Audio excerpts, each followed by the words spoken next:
Hi, my name is Emmanuel Joshua. I'm 23. I'm in Nigeria. I'm a self-taught artist and I practice contemporary realism.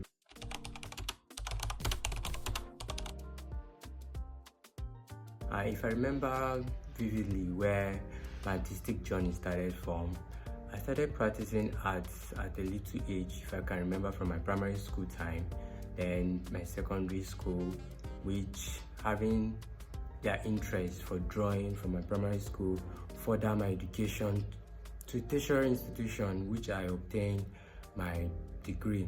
What sparked my interest in painting was a painting I saw of Emmanuel Joshua. It's a Nigerian painter based in Abuja, a figurative painter.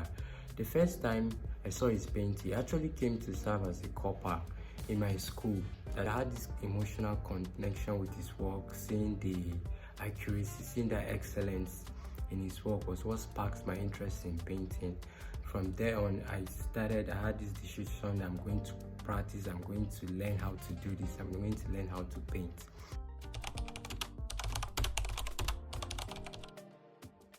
My creative process starts from ideas, what I listen to. So having an idea of what to do or the message I want to pass across to my viewers, it boils down to my reference, my models. So what I do, I go out, get reference, take pictures of my model. I start taking several pictures. It can be up to 50 pictures. Then I select them. I sit down to select to know which of these references or which of these composition or posture captures the idea or message I want to pass across to my viewers. Then from there, I go to my sketches, take my sketch pad, sit down and draw, make drawing of them. Then from there, I know, okay, this is where I will put in my feathers depending on the message I want to pass across.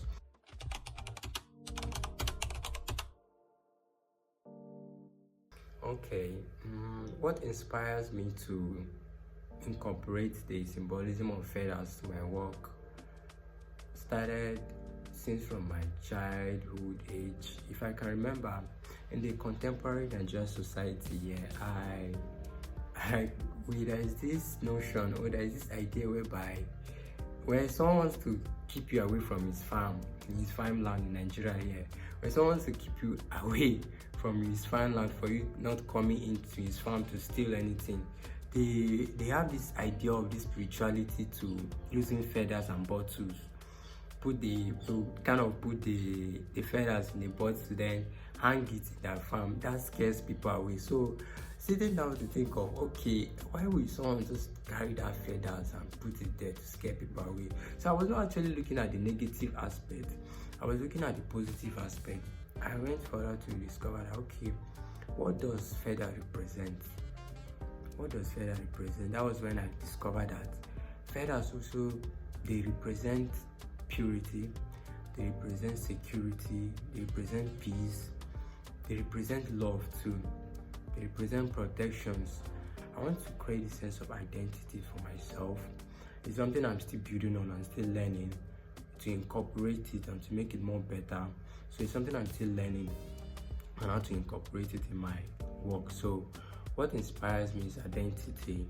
I want to create a niche for myself. This niche that when you see this work, you know that, okay, this is Emmanuel Obile's work.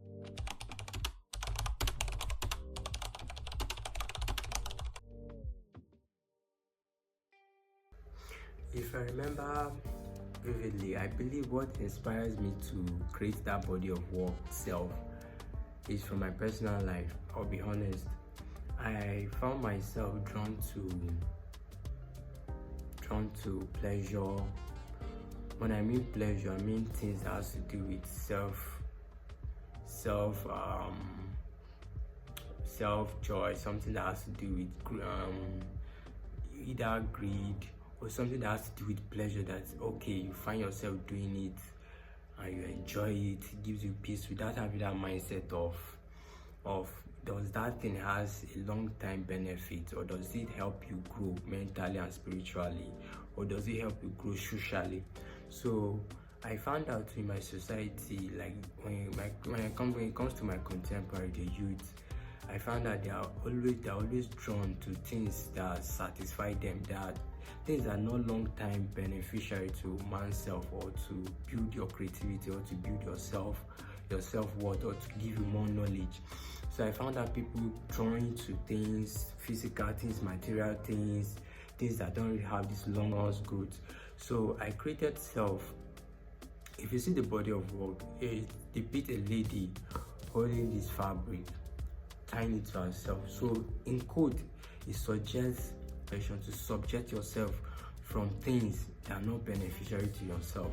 So that is what inspires me to create that work, self 1 and 2. So it's all about self-subjection, embracing yourself, more about self-discovery, self-identity, identify who you are, identify what you want, and know what to do, know what to select, know what to choose. So my message from self to my viewers, the message I want to pass across is to educate people, understand that self-subjection is something that improves self-identity and self-improvement.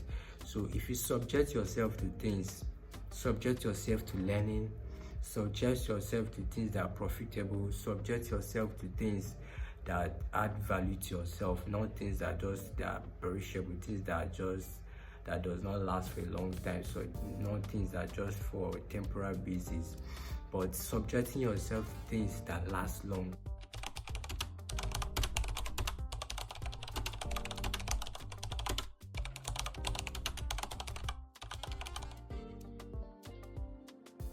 When it comes to my artistic influence, artists that influence my art and I take inspiration from, both in Nigeria, both in Africa and outside Africa, are artists like Emmanuel, Emeka, John Castro, Opeyemi, Olukontong. The artists I just mentioned now are artists that influence my work. I usually fall in love with the way they express themselves, and the way they express themselves through their composition, the message they pass through their work, a lot of things.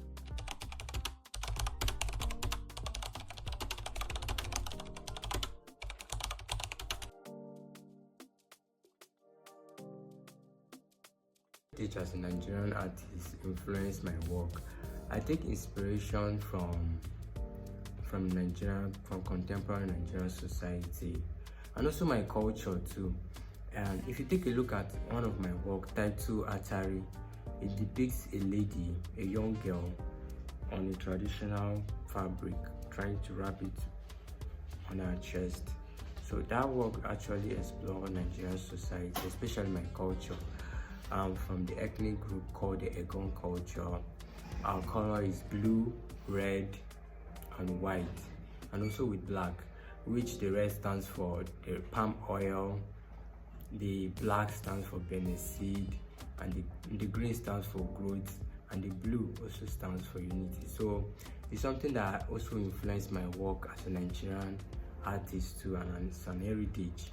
So I take inspiration from Nigerian culture too.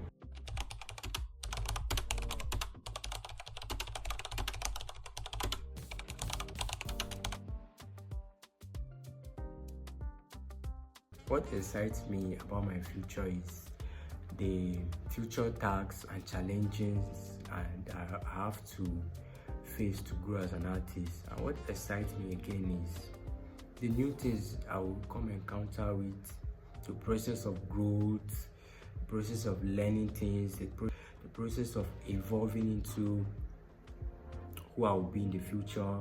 And also what excites me is the ability to connect with other contemporary artists, and also how to connect with galleries around the world. And also excites me again is what will excite me about my future is the growth and the possibility of reaching out to many people, the possibility of reaching out to the world, challenging them of the perspective and the way people see African arts. That's what excites me too about my future. Yeah, and that's what excites me.